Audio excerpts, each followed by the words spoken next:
Hey there, welcome back. Hi. I'm gonna get you some hot coffee I brought with me. Today we are sitting in a cabin with a fire, as you can see behind me. Okay, we're gonna get you. Let's sit right over there. Come join me. Oh my god. Oh, perfect. It's cold outside. It is really cool. It's very cold outside. Okay. So, today's episode, Today's episode. defense mechanisms. Yeah. Very interesting one. For sure. Also not talked about enough, I would say. No, like a lot of definitely. other topics. And very misunderstood. Very misunderstood, yeah, for sure. Yeah. What would you say and describe as defense mechanisms? Well, I think it's kind of a mechanism you use to protect yourself, which, the word defense pretty much gives it away. It's in the name. I guess I use it mostly to defend my emotions and defend my feeling too much and defend what I've been through, and also, Basically protect myself from how other people might react. Mm. Protect myself from feeling like a burden. Just protect myself from a lot of things, you know, to not make things go spiral out of control. Because it gives you a way of feeling like you're in control using your defense. So. No, I agree. Yeah.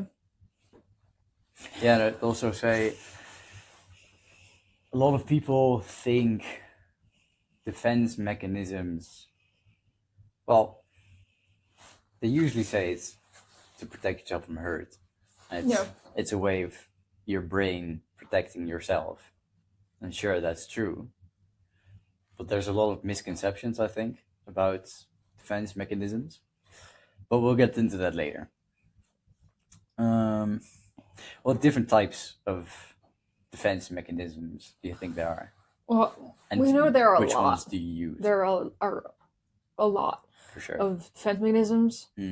I think the first one that will come to mind is what we both do a lot is laughing things away. And always when we're talking about just things that have heavy stuff that have affected us a lot, we tend to smile and to just laugh things away, as in not making things seem like such a big deal. You're not really showing our emotions. We hide behind the smile. Yeah, definitely. And I think for a lot of people that seems, it doesn't make a lot of sense.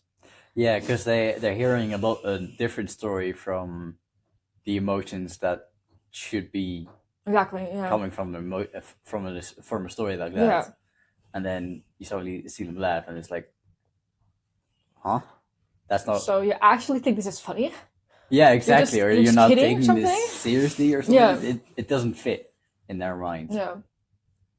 And that's something definitely I think you've noticed it too with psychologists. Is I've had a lot of psychologists and a couple of psychiatrists come to me and say, hey, you're talking about something really traumatic, but you're just laughing it away. Yeah. And they get confused. And I always have to explain it's a self-defense mechanism. Yeah. Which kind of infuriates me because it definitely annoys me because I suspect psychologists to be aware of. Yeah, they should know this kind of stuff. Exactly. So many people that have gone through mental pain and traumatic events use defense mechanisms. Exactly. Yeah. It's just such a thing common everyone knowledge. uses. Yeah, so exactly. And laughing things away is something that a lot of people do. A lot of people I know use that mechanism. So yeah, definitely. Yeah. What's another one you use a lot? It's a good one. I tend to talk about things like when I tell someone a situation that I've been through that was really hard on me. I talk about it and I stay with the facts. I don't really. Yes. I mean, maybe I'll say, I felt this. I felt a bit sad or shit, but I don't really go into it in deep detail. And I'll be talking about it like it's either in the past, like it doesn't have any effect on me anymore. Yeah. Or if I'm talking about someone else.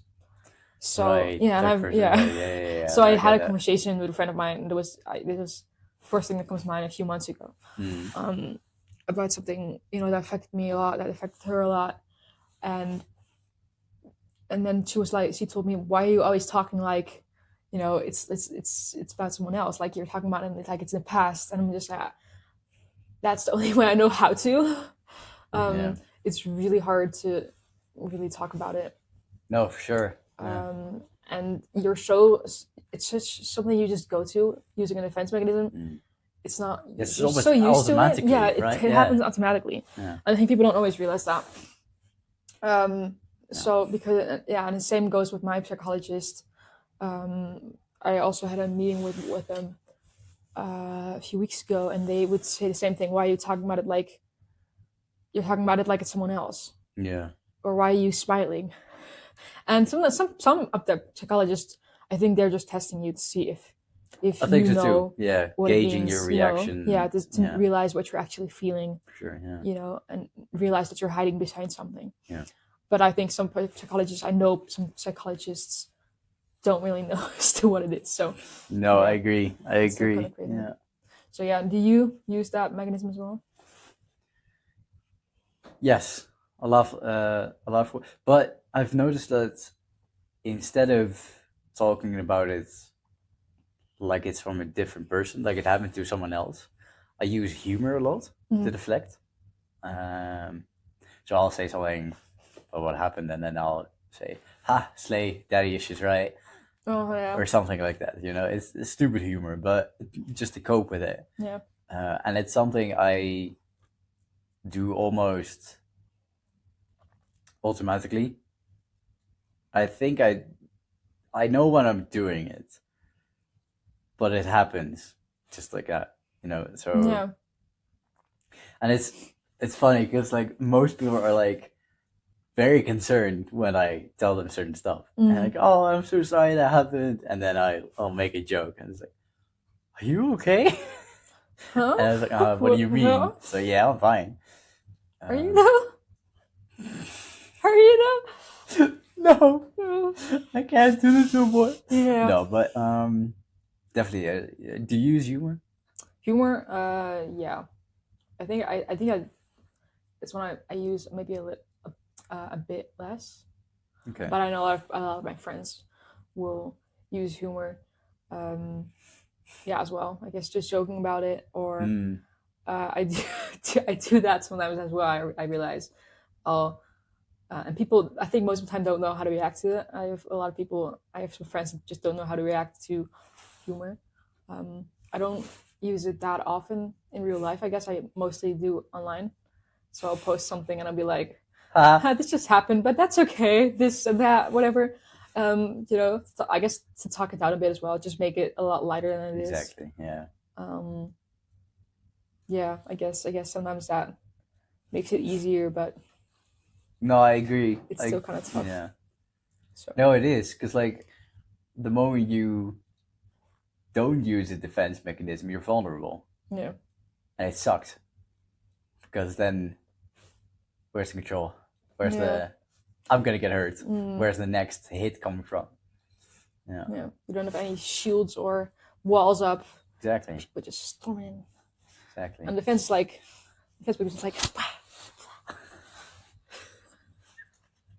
I have shields. You double shielded. You can touch me. Anyways, what about hiding behind other emotions? I tend to. You do that a lot with anger. Don't expose me like this. I must. You will do what I must. No, I use anger. I hide behind my anger, and sure, I do feel anger, but it's way more difficult to accept that I actually feel sadness a lot instead of anger. Anger is an easy emotion. It's powerful. It's simplistic. Sadness is way more complex, and it's also partly the way I was raised by also a great sperm donor. Yeah. But yeah, no. What about you? What emotions? Honestly, do you just let them out? Do you hide behind certain ones? I mean, I don't really hide behind emotions. I can't avoid them, so I'll just. Which is, in a way, also defense mechanism is just not trying to feel shit. Oh, definitely. Yeah, just keeping yourself busy, running away from it a bit. Yeah. Pushing it all down, keeping it inside is also a big defense mechanism. You know, just definitely not letting it be out, not talking about it. It's also a way of trying to not feel it, but in real life, it's just gonna keep on adding up, and then boom. Yeah. Somebody the bomb going off like that. Excellent. At least it didn't explode. Not yet. Don't jinx it. Yeah. Are there any other defense mechanisms you use? Let me think on that. Yeah, definitely avoidance. Or I'll just say I'm fine, you know, and then immediately move on to how the other person is doing. Oh, yeah. Mm-hmm. But it's fine. How are you? Yeah. But it's all gonna be okay. So, you know, it's all definitely good. It's all gonna be okay. It drives her crazy whenever I tell her something I'm dealing with, and then I say, Hakuna Matata. I'm like, no. Don't throw this away. No. You're not gonna get away with this. Absolutely not. My most recent phrase is, "Don't worry about it." Oh yeah, but you. What if I do though? What if I do worry? About that.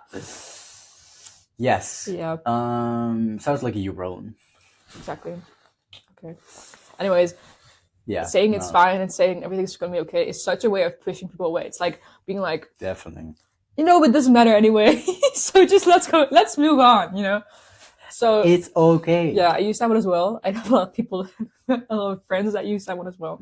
So I know that one pretty well, and I always try to see what's behind it. And if it's clear that someone doesn't want to talk about it at the moment, I think it's fine to let it go. But otherwise, to just keep asking about it. Yeah.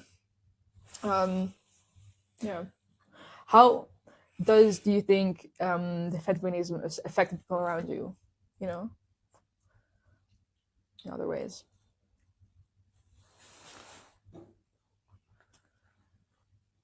While it's a way of defending yourself from hurt, it can hurt other people because sometimes people genuinely care and they want to know how you're doing, and then you push them away by saying, "Oh, I'm fine, don't worry about it," or you use humor to deflect it, which makes it seem like you don't take it seriously, and it can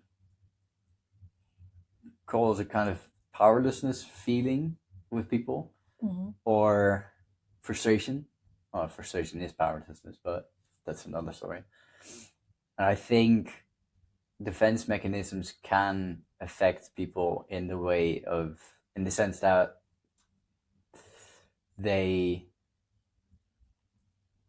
you push people away. You know, just like you said before. Yeah, you put up walls, you know, so it's pretty much like you keep them out away, or at least at arm's length, just so they don't get close enough to hurt you.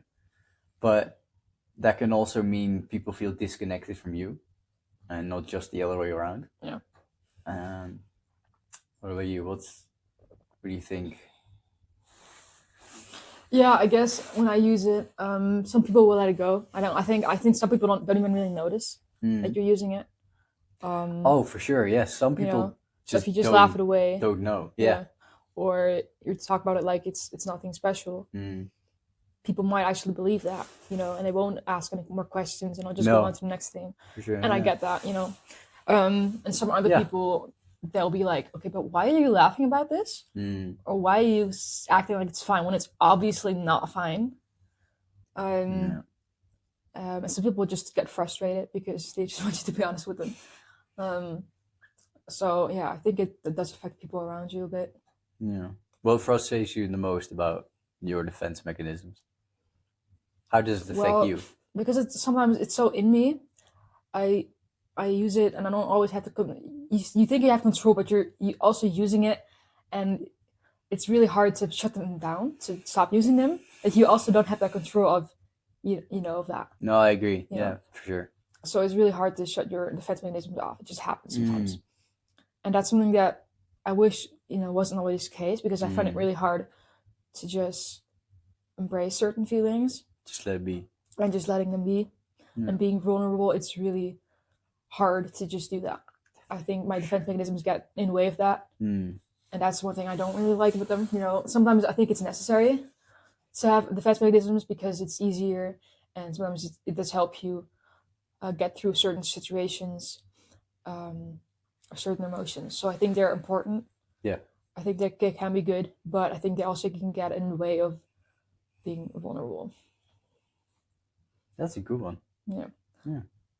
How would you say it? What would help you be more vulnerable, or what could people do to make your defense mechanisms drop a bit, or be less, make you use them less?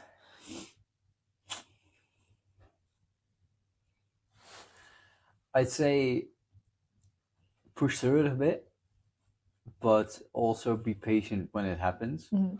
Another defense mechanism I have, and I don't know if you recognize it, you're going to have to tell me in a bit, I'm curious. But it's where I go onto I call it the therapist chair, and I explain in perfect detail about what's going on, and I can articulate what's happening without actually feeding the emotion. So I'll leave the emotion behind and I'll explain the emotion, or I'll explain the situation. And I do that almost automatically. That's one I'm trying to be aware of. Yeah. But I have lost your question.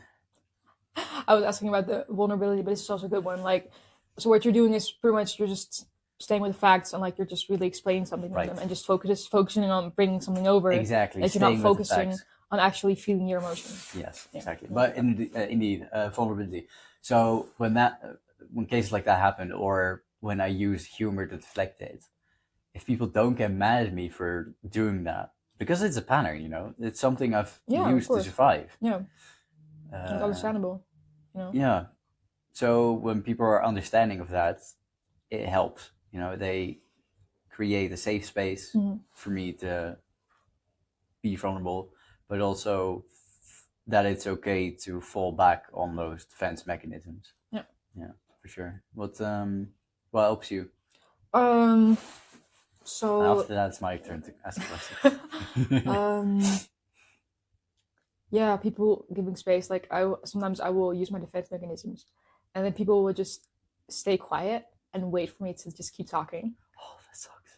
It sucks, but it sometimes actually works. Like it'll make me it'll force me to feel stuff. Sometimes they'll just be okay, but are you actually okay, or how did that affect you? Right. They'll wait a bit, and then they'll ask another question. Where do I even start?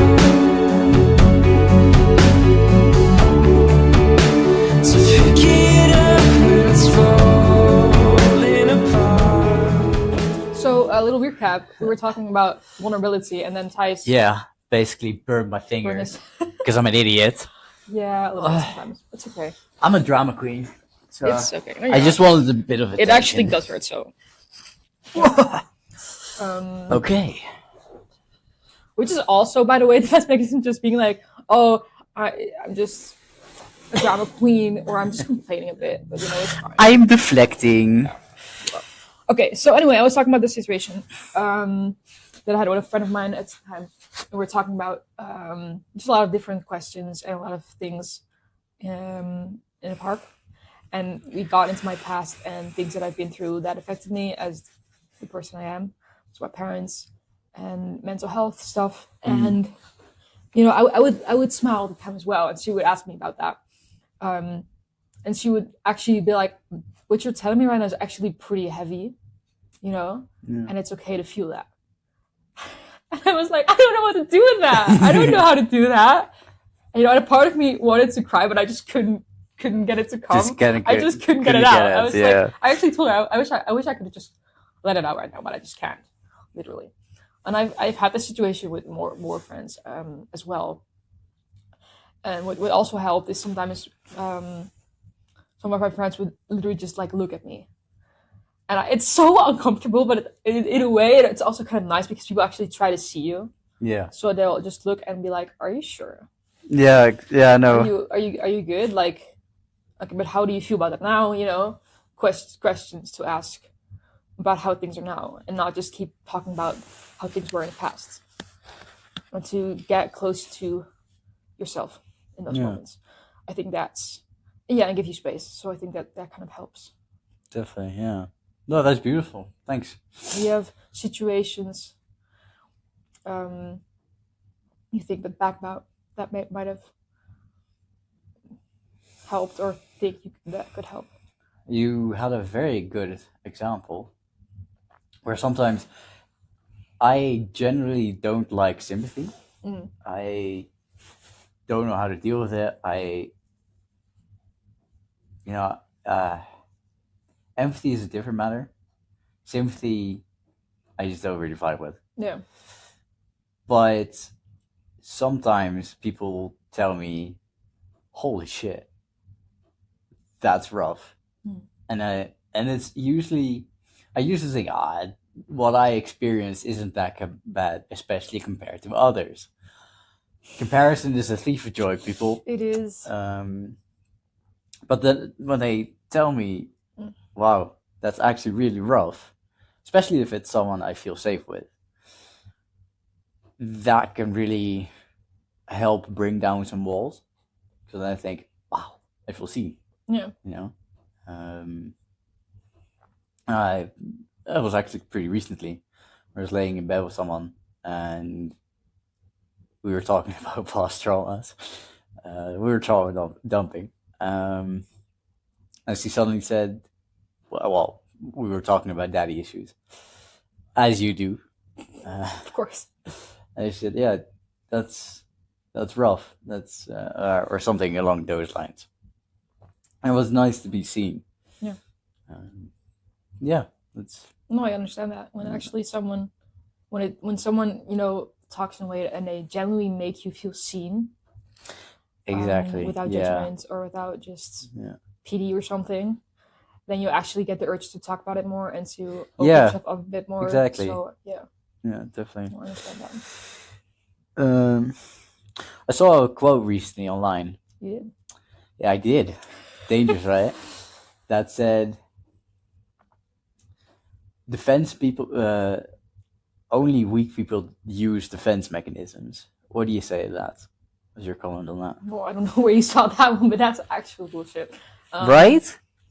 Yeah, I think it's more. Yeah, I think some people do say that as a way of, if you can't just feel your feelings, then you're weak in a way. But I don't think that at all. What I said earlier is that I think defense mechanisms were necessary when you've been through pain and through trauma, and sometimes those things that's what got you through. You know, it's what gets you through. I agree. Definitely. All of that. And sometimes it still does, you know, get us through talking about things that are intense for us. And it can get in the way sometimes, but I don't think it makes you weak. And I think it can be pretty smart to figure out ways to get yourself through something, you know? Yeah. It's normal to have shields with everything you've been through. Yeah, of course. Obviously, they help you survive. They help you survive, you know? Yeah, definitely. So I don't think it makes you weak at all. I think it, in a way, it actually does make you strong. I do think it can get in the way of being vulnerable, and I think being vulnerable is also very important for a lot of people. So I wouldn't recommend, you know, staying behind these defense mechanisms, because after a while that's not going to help you. No, I think it's important. I agree. Yeah, being vulnerable, I think that makes you strongest in the end. So I do think that's something, you know, to be aware about. No, I agree. It helps you in the moment or in that situation where you're needed to survive, but after you've left that situation, they definitely can get in the way. And sometimes people are aware of this, sometimes I'm very aware of defense mechanisms I'm using that just get in the way of, for example, making contact with people or living my life to the fullest.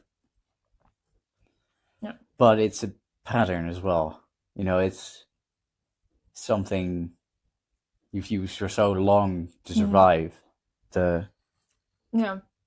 I think it'll always be something that sticks with you in a way. I think so but too. I do think yeah. you can break them down a bit. I think you can break down your walls a bit with the right people, of course. If you're stuck in an environment where people let you use those defense mechanisms, you can. And people don't make you aware of it, you're probably gonna keep using them. But if you have people that try to get past them and try to really see you, and give you a chance to be vulnerable, and you yourself need to open up yourself. You can't just expect other people to just do that for you or to save you. You need to be willing to be open, be vulnerable. Exactly. Yeah. So I think that. Nice. Yeah. Yeah, the defense mechanisms are complex. But I think with the right people and the right tools, you can learn to either discard them, learn you don't need them anymore, or use them in a way that doesn't negatively impact your life. Exactly. Yeah. Right. Good. All right. I think that's it for this episode, people. Yeah. Thanks again for joining us. Yeah, thank you. Always a pleasure. That's great. I hope you didn't really get too scared. What? What are you even saying right now? I have no idea. I'm fine, by the way. This is what happens. It looks like a second-degree burn, so I still got my fingers. Yeah, see, he'll be okay. I'm fine. We're just rubbing some ice on it. Yeah. Be safe out there, people. See you next time. Later.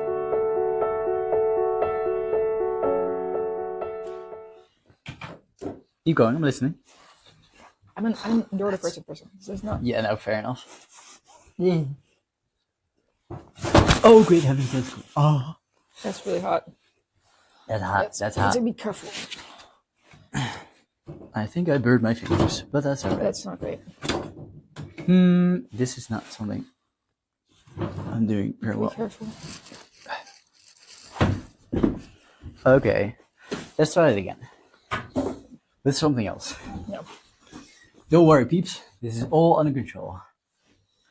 Yeah, it sure is. All that's left to do is let it wild.